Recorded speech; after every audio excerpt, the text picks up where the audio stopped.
કાંટો નીકળી જાય.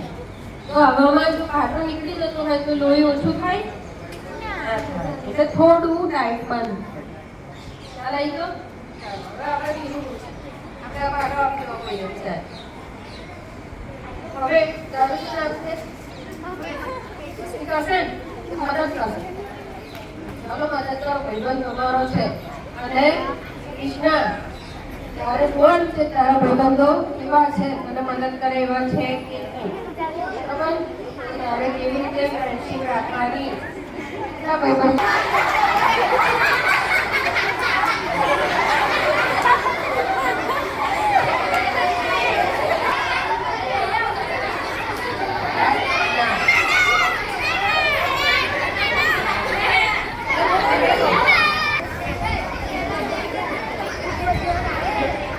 टाइट नहीं करवानू हो, फीट એટલે એકદમ ફીટ નહીં યાર.